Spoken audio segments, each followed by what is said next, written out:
5, 4, 3, 2, 1.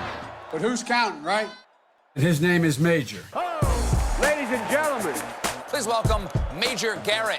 From the nation's capital, Major, fantastic.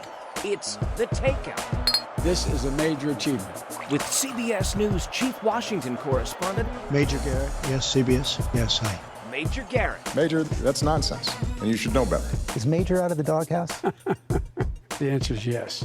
Welcome to the very best part of my broadcast week. Good morning. It's June 15th. It's Ted's Bulletin, our host restaurant, breakfast time. I think we'd all agree it's been a heck of a week in American politics and history. Sheldon Whitehouse is our guest. He is currently the chairman of the Senate Budget Committee, senator from Rhode Island, Democrat. Sheldon Whitehouse, great to see you. Thank you, Major. So Nice to have breakfast with you. Yes, indeed. So I want to ask you, not about your Senate career. We'll get to that in a minute. But before he was in the Senate, Sheldon Whitehouse was U.S. Attorney from 1993 to 1998, then Attorney General for the state of Rhode Island. And in that period of time, you came across some public corruption cases. We did. You helped prosecute a very well-known mayor in Providence, Rhode Island, named Buddy Cianci. Yeah. I'd like you to tell my audience a little bit about who he was and what, if any, echoes you see in Buddy Cianci and what has transpired this week with the indictment of former President Trump. Well, Buddy was a real character, a figure. Mm-hmm. Kind of a rogue. Rhode Island, definitely a rogue. Yeah. Actually a criminal, Mm-hmm. but an engaging one, and full of star quality. Mm-hmm. As a fat, balding mayor of a northeastern city, he would get on the Don Imus show and go toe-to-toe with Don Imus and hold his own in the battle of radio whips there. So my biggest lesson from Buddy, other than that sooner or later, if you're a crook, you do get convicted, Okay. is that how beloved he was in Rhode Island by so many people. And it nagged at me that he should be polling higher than, say, Jack Reed, our senior senator, who's the complete, choir boy, Boy Scout, Army Ranger. Yeah. Yeah, like As buttoned down as could possibly be. as perfect as you can be. Right. And then here's this rogue who is more popular. And I reached the conclusion that if you can jump the rails from being viewed as a politician to being viewed as a celebrity by your public, then different. Even though you're still a politician. Even though you're still a politician. If you present and are accepted as a celebrity, New you're held rules to a apply. New rules. New different rules standards. apply. Different Okay. standards. Way lower standards. And And as long as you're continuously entertaining, yeah, you've there you go. met the standard. You've met the standard. And so, I put that into my little, shelf. Okay, and that's an interesting thing, but highly localized, right? Then along comes Donald Trump. And the exact same principle plays out at a national scale. What is it in the American character that is drawn to the rogue? Well, we've always been the We have. independence. Rogues We run started through with the revolution. the mythology of our country Yeah. and the actual lived Yeah. experience of our country. The Honorable Outlaws, Right. Butch Cassidy and the Sundance Kid, all of that. Yeah. It's a very important part of our mythology. And Trump, do you think at some level taps into that? Absolutely. Okay. Does that make him harder to prosecute? No, because at the it makes him more popular while he's prosecuted. But at the end of the day, that shouldn't affect the proceedings in the courtroom at all. It's one of the interesting lessons of our current experience that, in the current sort of bullying battle of our political environment, in which the biggest megaphone, loudest megaphone, most dramatic megaphone usually wins, that when the lying starts, if you can get the bully to an honest courtroom, they come crashing down. They lose. Fox News comes crashing down and has to pay $700+ million to the little election machine manufacturing company that it was abusing. Donald Trump has to pay millions to E. Jean Carroll, the parents of the children massacred at Sandy Hook, their lawyer's going to be chasing that rat. Alex Jones. Yeah, InfoWars for the rest of his life to get his assets. So once you get into the four corners of a courtroom, An and honest facts courtroom. and law are the only thing that matter, not the megaphone. celebrity doesn't work for you so much any longer. All right. So what is your overall meta view of the indictment and what we saw play out this week? Seems like, really good work. Have you read it? Yeah. Yep. You've written those kinds of indictments. Yeah, and I've reviewed a lot more than I've written. I'm sure. So, we always reviewed them all, both as Attorney General and as U.S. Attorney. So there are two ways you go about doing this. One way is you just very sparsely lay out the charges you're going to bring, Right. but don't include evidence. You wait to make your case for the courtroom. The other is to actually tell a story in the indictment. The so-called talking indictment. And show not all your evidence, but some of your evidence so that the indictment tells a story. Jack Smith obviously has chosen to go the speaking indictment route and tell a story. My guess is that if he's a smart prosecutor, which he is, he's got a lot more good evidence in his holster that he's ready to deploy when motion practice gives him more chances to put material forward. When Garland was talking about him yesterday, he said, hey, we speak through our filings, not through our press conferences. We speak through our filings. A prosecutor will plan ahead to hold stuff back, to speak through filings and add new information as is relevant to the issue at hand in the filings. So people say that an indictment is best on its first day. That's not always true. And when the former president's defense team says, well, indictments are always one-sided, you would, of course, agree with that. Yes, they're course they are. one-sided. And in the adversarial process, they'll have their day in court. Absolutely. And I wonder what your interpretation of former Attorney General William Barr is, but he's pretty emphatic about what this particular indictment reads to him. That Yeah, if you can have- to quote him, if half of it's true, He's former toast. President Trump is toast. Yeah. Would you agree with that characterization? I think it's a very, very tough indictment to weather because it is so full of factual information that is backed up by photographic proof, that is backed up by surveillance camera footage, that is backed up by notes of Trump's own lawyers from the room. It's very hard to say that in court we're going to be able to disprove where the boxes were when there's a picture of it. Very hard to disprove that Nauta moved the boxes at Trump's behest when you've got the records of the phone calls and the tapes of him moving the boxes. So it's there's not a whole lot of factual challenge that presents itself as being very likely. As if you were a defense counsel to the former president, is there anything you saw in that indictment that was an opening? I think the issue of using his own lawyers, Yes, Evan Corcoran, notes and so forth voice against memos. him. Now, from a point of view of prosecutorial misconduct, that's gone because they got a court order allowing them to do it. Right. But in the criminal and that was proceeding, reviewed by a 3-judge panel. Yeah. So it was not just ordered once, it was ordered twice. Yeah. So it's In a gone criminal- it's gone through the ringer a little bit. it's gone through the ringer a little bit. Now, you could also argue you can that- challenge it. Exactly. You can challenge, give it a second go. Right. And then I think, when you're in real trouble, you argue prosecutorial misconduct Right. and try to change the topic. So I'm sure we'll see a fair amount of that. But the interesting thing about that is that this is being done by Jack Smith. He's a special counsel. And the Attorney General has the responsibility of reviewing the special counsel's behavior to make sure that what he's doing is consistent with the policies, regs, and procedures of the Department of Justice. Not the merits, but compliance with the procedures. And to date, there's been no reporting that even Trump's lawyers have objected to Jack Smith's conduct, that he's violated those guardrails of special counsel-dom. So if, in fact, the use of these things are out of bounds of DOJ policy, they would have raised it. He's got some bonkers lawyers, but he's got some good lawyers. Right. And anyone in that position would raise it if they thought they had an ability to prove that or assert that credibly in court. That's the voice of Sheldon Whitehouse, our special guest. Again, good morning. It's June 15th from Ted's Bulletin. We have Ted Tarts and sausage and black coffee, at least for me. Coffee with cream and sugar for the senator. We're off to a great start. Segment 2 in just a second.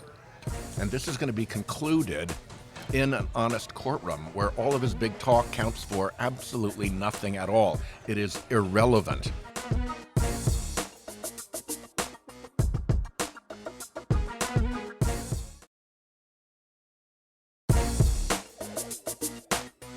From CBS News, this is The Takeout with Major Garrett. Welcome back. It's not the perfect breakfast for a 6-year-old, but it's pretty close. Ted Tarts and sausage. Okay, the black coffee is a bit of an adult additive, but welcome back to The Takeout. Sheldon Whitehouse is our special guest. Continuing our conversation about the indictment. For a second, just talk about this moment. It's pretty heavy. Yeah. Yeah, it's weird because on the one hand, I mean, there's a goodness around this, but and I used to criticize those in my profession for overusing the word unprecedented around the former president or when he was president or nominee. It was an easy, cliched, oh my gosh, nothing like this has ever happened. But in this particular instance, this is uncharted territory. And at the same time, weirdly, it is also absolutely mundane, particularly for somebody from my line of work. A grand jury has charged a guy with a crime following the rules of grand juries and charges. On the Happens one hand, all the time. Yeah, happens thousands of times a day around the country.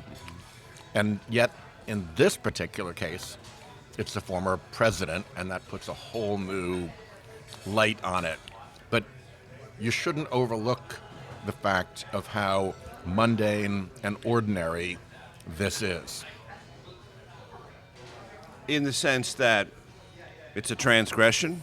There is a law that covers this transgression. There is evidence that can be presented if that transgression did cross the line, and a judge and jury will hear the facts in the law.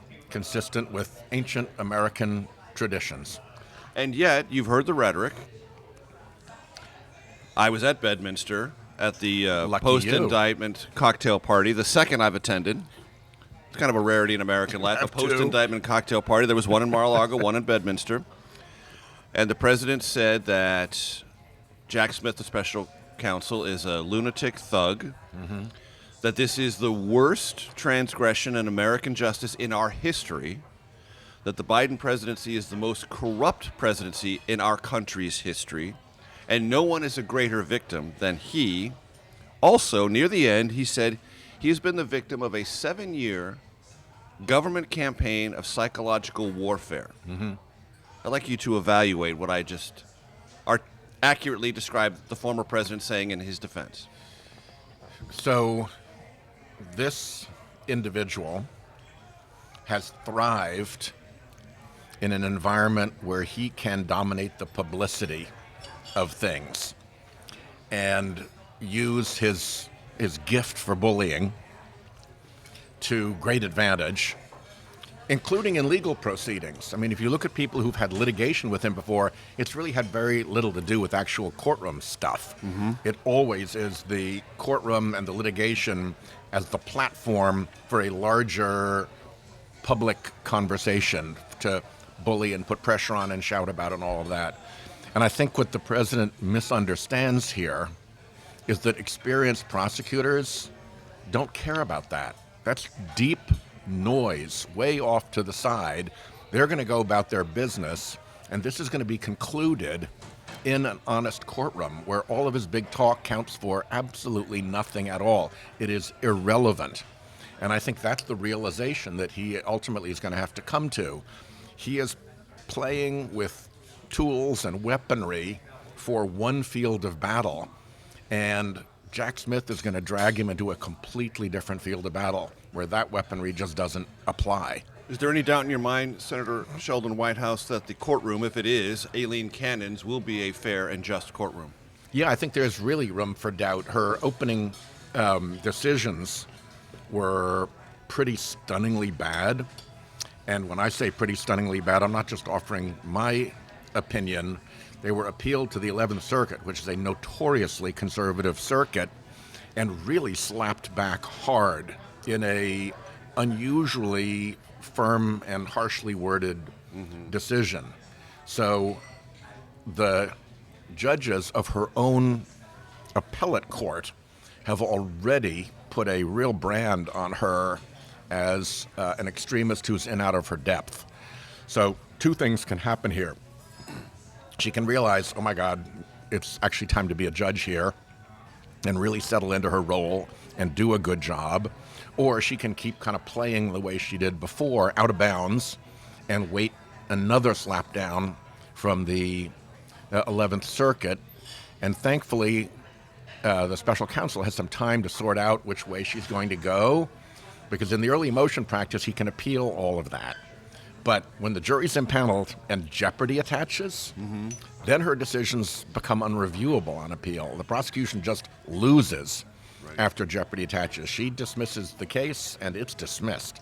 So I think that special counsel is going to be watching her behavior through the early stages of the trial very carefully to see if there's cause to move to recuse her. Do you think there's any possibility or probability that she would recuse herself? It would probably be the prudent thing for her to do. Career-wise, it might be prudent. But I think, there's also a conceivable pathway where she says, whoops, I really blew that first one, and I got smacked down hard, and okay, I get the message here. I'm going to go out there and really play carefully by the rules. And to your point, judges typically don't talk to each other that way, the way that she was talked to by the 11th Circuit 3-judge panel that reviewed her special master intervention. It was a pretty stunningly worded decision. And in your experience, they just don't typically do that? No. Right. So that, in your mind, there's a possibility that resonates with her and maybe influences her future behavior. She's got a judgeship for life. And if she wants to be a solitary, weird figure, notorious for bad judging and throwing decisions for people, that's going to be a very awkward thing for her for the rest of her career, sitting on the bench with her colleagues. Right. Wanting to join in with them and be a respected member of that community, she's going to have to play by its rules. Politico wrote earlier this week that there's kind of an edict from the White House for Democrats not to talk about this. Is that a good idea? I think that is a good idea. I think particularly for the executive administration not to talk about it. Because But like leadership hasn't jumped in. Yeah. I mean, Democrats are not running to the microphones. You've been nice enough to sit down here and answer my questions, but by and large, I'm also kind of a technical witness for you. Yes, exactly. Yeah. But mostly Democrats are not saying anything about this, and I've listened to some Other than progressives let saying, the process play out. "Hey, Yep. get on the ramparts, scream about this. This is a big moment. Kick him while he's down." To the extent that the argument made by Trump is that this is all unjust, unfair, and political, there's no point adding energy to that argument by engaging with it. He's desperate to force engagement from Democrats. He'd love nothing more than to have Biden say something about this so that he now has that to spin up. So I think it's both. He wants you bug-eyed and on the ramparts. Exactly. And the counsel from the White House, the DNC, and others is to hold your fire. Don't engage. Don't engage. Don't add energy to his... We'll carry this conversation over into the next segment, but you were appointed by Bill Clinton, a U.S. attorney. Yep. You have heard the assertions that Hillary Clinton is being held to a completely different standard, that she should have been prosecuted by the FBI and by the Justice Department for her mishandling. Yep. And mishandling is the proper word. It's not mine. Yep. It's what's in the record Yep. of classified information and conversations on an unsecured private server. Your thoughts? Well, Jim Comey was the head of the FBI at the time. He was no friend to Hillary Clinton.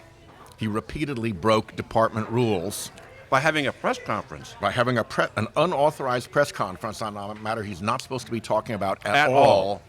That did immense damage to her campaign. He fired 2 press conference torpedoes into the Hillary Clinton campaign, both of which were inconsistent with proper Department of Justice behavior.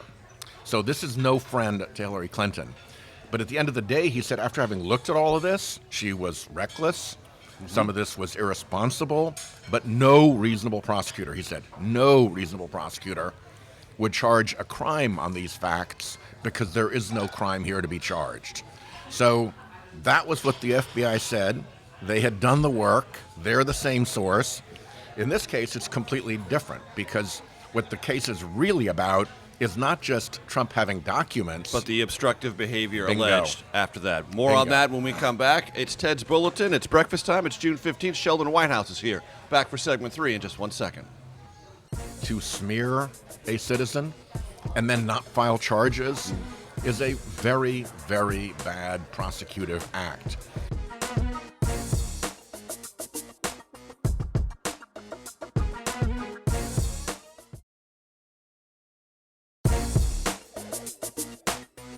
From CBS News, this is The Takeout with Major Garrett. Welcome back to our conversation with Sheldon Whitehouse, Democratic Senator, Rhode Island. To that point, when James Comey had that press conference, it did have political consequences for Hillary Clinton's campaign. He didn't have another press conference, but he released a press release very late in the campaign. Both of those, as you mentioned, outside of established FBI and Department of Justice behavior. It read to me at the time, Senator Whitehouse, we can't prosecute this, but we're going to... Cause pain. Is the word politicize it one I'm searching for? I don't know, but I'm curious how you viewed it at the time. Did you find that to be outrageous or objectionable? Very, very. As U.S. Attorney, particularly, I had very strict rules about not talking about cases. You heard Attorney General Garland saying, in criminal investigative matters, we speak only through our filings. Mm-hmm. If you are not going to file a criminal complaint against which the defendant has all the rights and opportunities to defend, to just use your megaphone to smear a citizen and then not file charges is a very, very bad prosecutive act. And in essence, that's what he was doing. And I think he was doing it to make himself look good, that he was some tribune of ethics. And even though he couldn't make a case, he was going to somehow give her a good scolding to position himself as Mr. Ethical. But the fact of the matter is that it was unethical and very inconsistent with proper prosecutive behavior. Because it had been my experience, Senator Whitehouse, covering matters of this kind at the local, state, and federal level. It was a one line from a U.S. attorney. The case has been, the investigation is over. Yeah.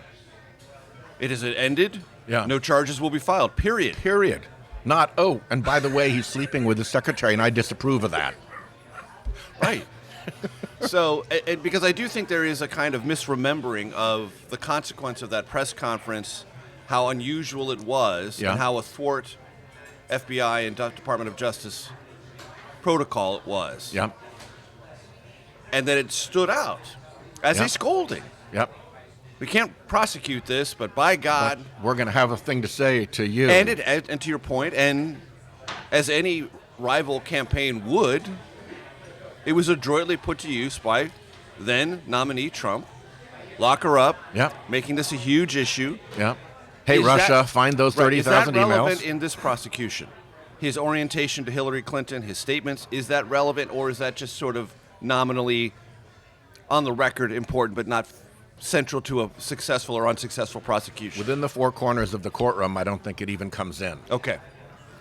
It was referred to in the indictment, but probably not in the course of the... In the sense that in responding to it, candidate Trump laid out very clearly the importance of national security information being properly protected and the imperative of protecting that national security information with proper prosecutions where justified.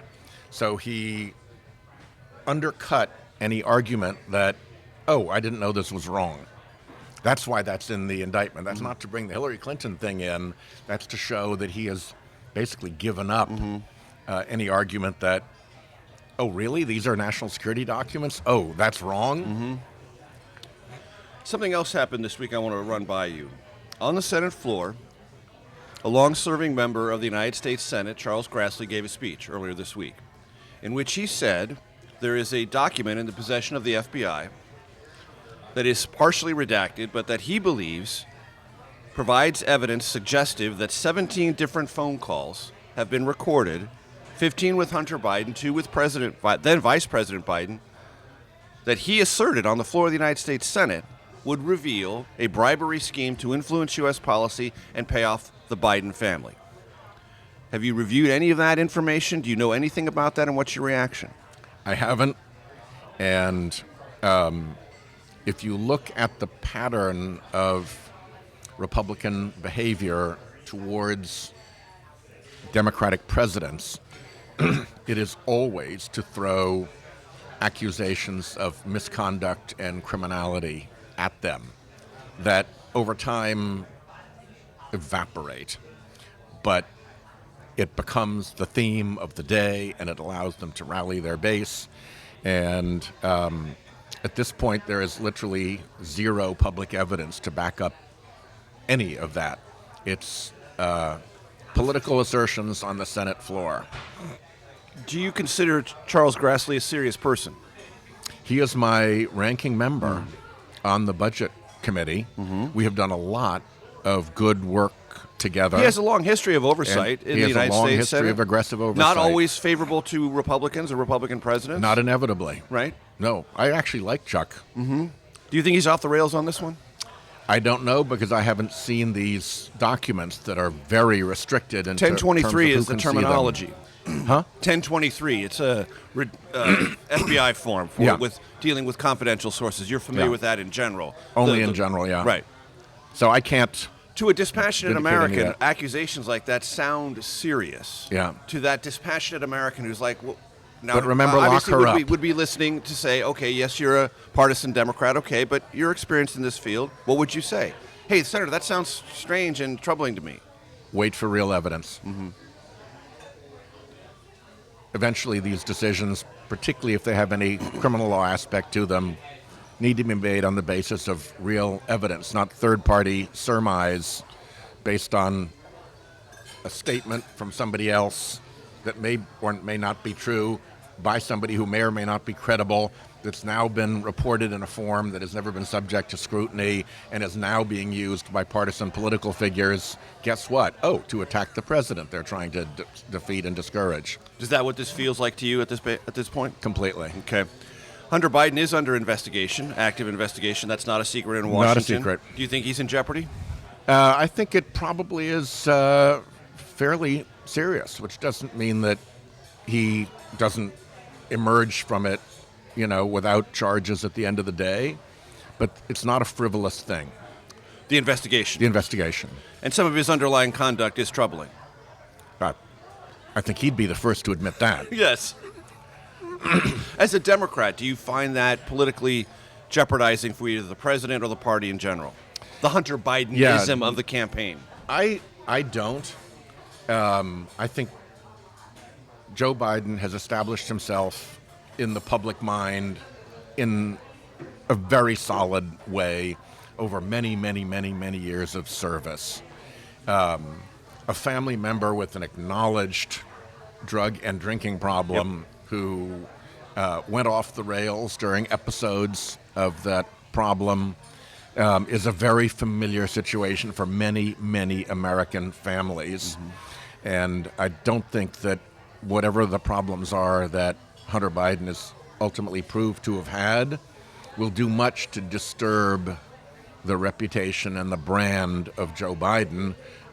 At worst, he's a guy who loves a troubled son who has been through a bad patch and has now recovered. Any doubt in your mind that Joe Biden will be the Democratic nominee in 2024? Very little at this point. There's not even a real alternative on the horizon for him. What accounts for consistent polling data that shows at least 40, sometimes higher than that, Democrats, 40% or more, don't want him to run again? Well, I think I think everybody would certainly like a younger Joe Biden. I think the people are concerned about an 80-year-old president. And I think that's an issue that President Biden is going to have to deal with on the campaign. Can't go away. Can't go away. And I think so far he's done a good job of dealing with by saying, you know, being able to do 50 push-ups is not necessarily what makes you a good president. Having the wisdom and judgment and the patience and prudence and the knowledge of how the system works to deliver for the American people, to produce the infrastructure bill, to produce the exit from COVID, to put the first major piece of climate legislation forward, to watch construction, manufacturing construction, factory building going through the roof in America right now. That's a pretty good story to tell, that, you know, he's actually a wise and able person to lead us. That is the voice of Sheldon Whitehouse. Our special guest, Ted's Bulletin, is our host restaurant. Back for segment 4 of The Takeout in just 1 second. I don't attack the court as an institution. I attack the behavior of this court as out of the traditions.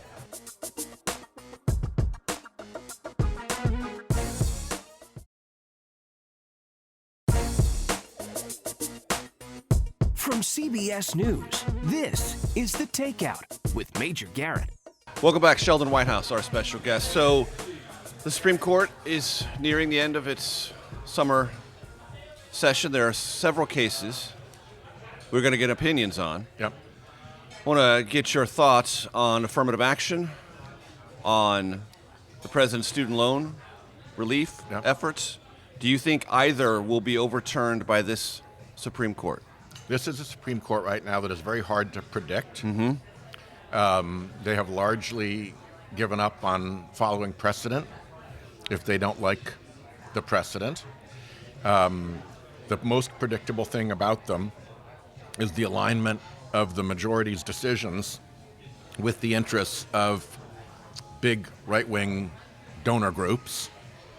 And then you get these very weird variations, like the recent Alabama decision On voting rights. that completely blew up the unblemished record of this right-wing majority in disassembling and destroying the Voting Rights Act. It was an astonishing 180 by two of the justices. Justice Roberts So it and makes Justice Kavanaugh. Yep. It makes them very hard to predict. Are you right fearful now. about the future of affirmative action and the president's student loan forgiveness? Yeah.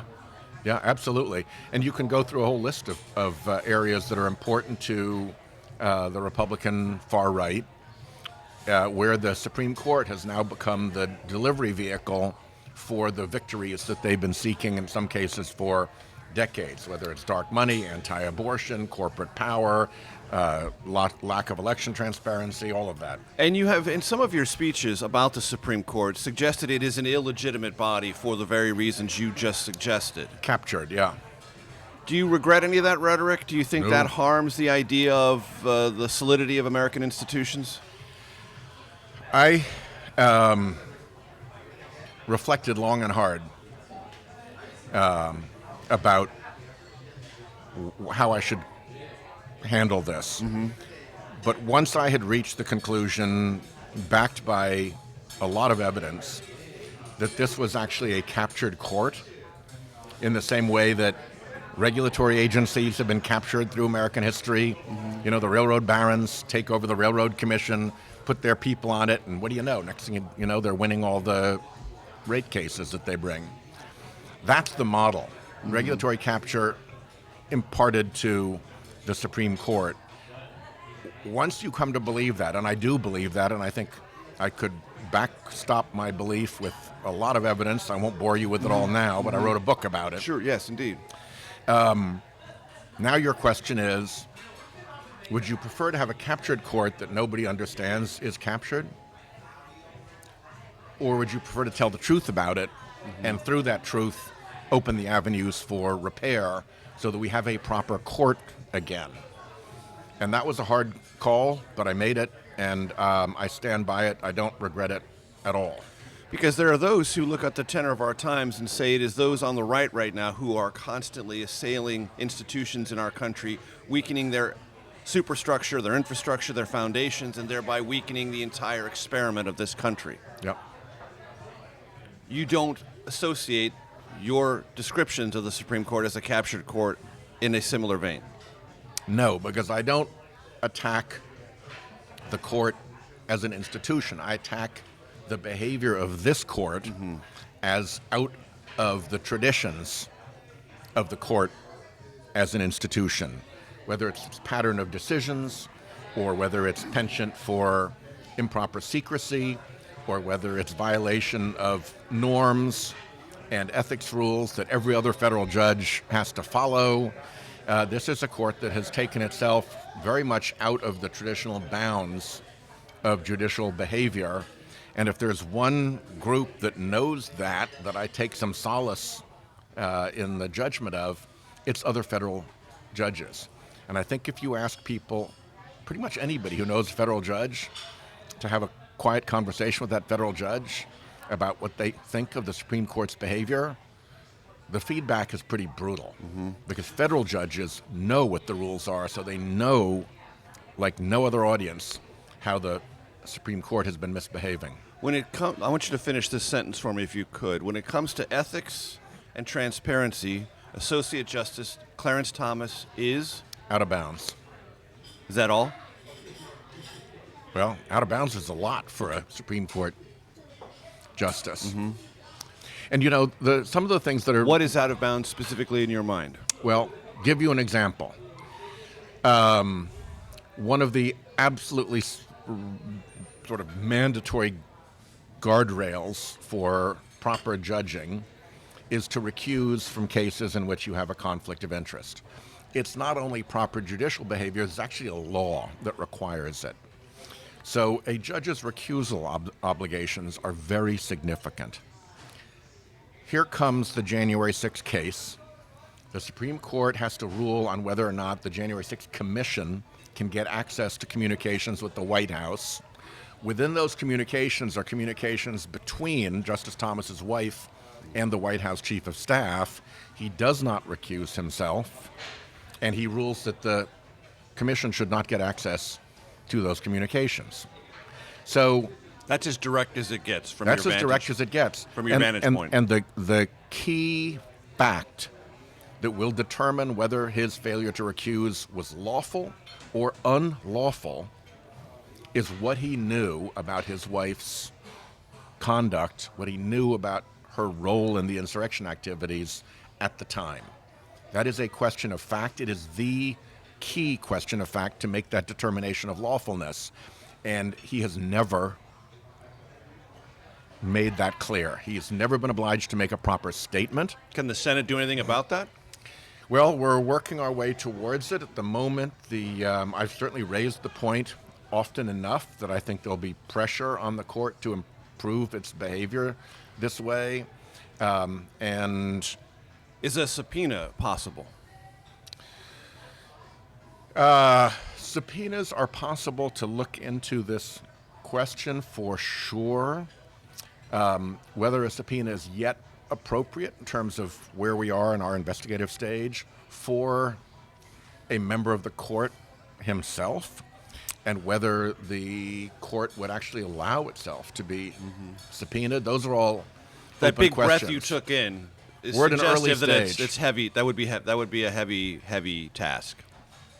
Yes, and if you're, I come out of a prosecutorial background, and as you're working towards an outcome in a case, there's steps that you go through. You build the case in a sequence. You work your way up towards the main target. For instance, if you're doing a criminal gang case, so you don't just leap to charging the head of the mob. You first work your way through the cases, flip the people who are on the street, get them to say who their bosses are, work your case towards the bosses, and work your way up. And this isn't exactly the perfect analogy, but in the same way, there has to be, I think, proper order to how you do an investigation, and you don't just jump to, let's subpoena Justice Thomas. That is the voice of Sheldon Whitehouse. So concludes this portion of the Takeout. Stay tuned for the Takeout Outtake Especial. Our thanks to Ted's Bulletin. We'll see you next week. She does the one thing that protects our Senate Judiciary majority so that we can continue doing our work, and that is to show up.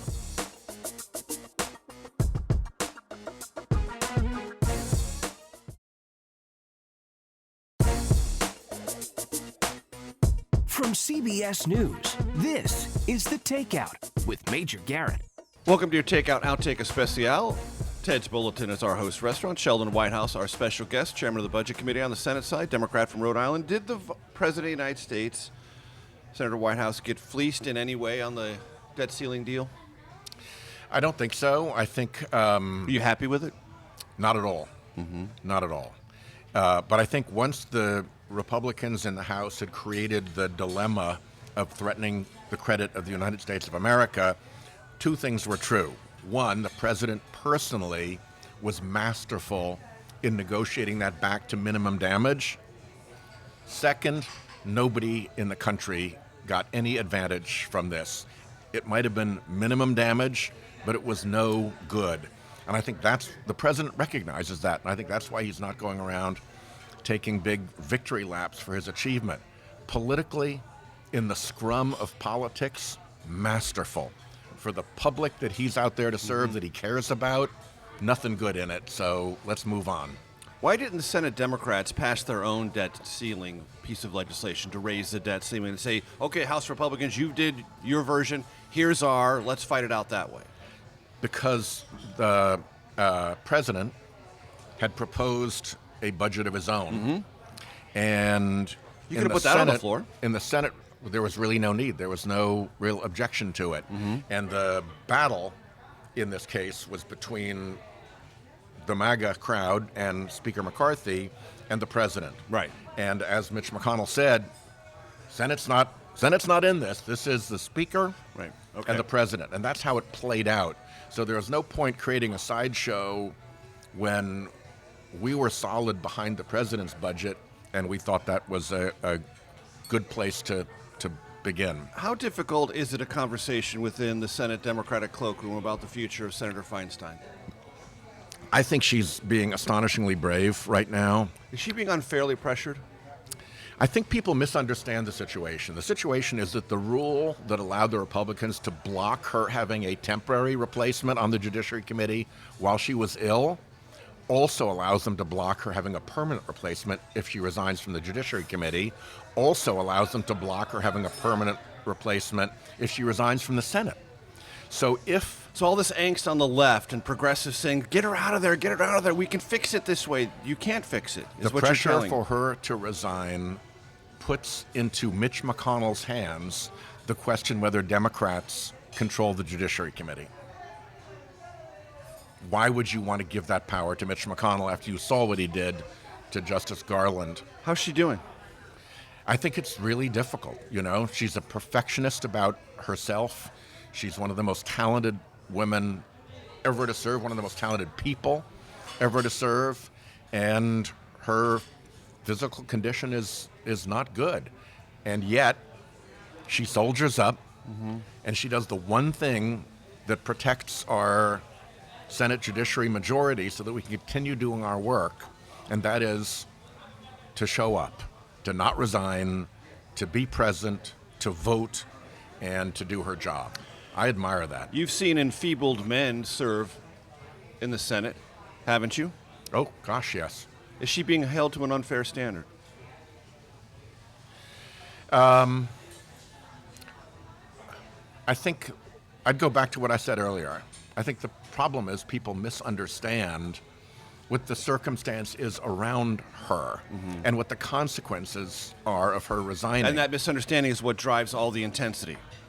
I think it is, because I think that many of the people who are urging that she should resign would be very disappointed if Mitch McConnell were given the keys to our Democratic Senate Judiciary Committee majority and he could turn it off. We'll see. We've seen what he does around judges and judicial appointments. So we have three questions we ask all of our guests. You can take these in whatever order you choose. Most influential book in your life, favorite movie, and favorite kind of music. Most influential book in my life. I really loved Troublesome Young Men by Lynn Olson. Okay. About all the young parliamentarians around Winston Churchill in that great internal battle. Really terrific book. Favorite movie? I hate to go back to Winston Churchill again, but I think Darkest Hour is a pretty stunning It's a movie. great movie. Great performance by the actor who played Winston Churchill. Doesn't look like him at all. Right.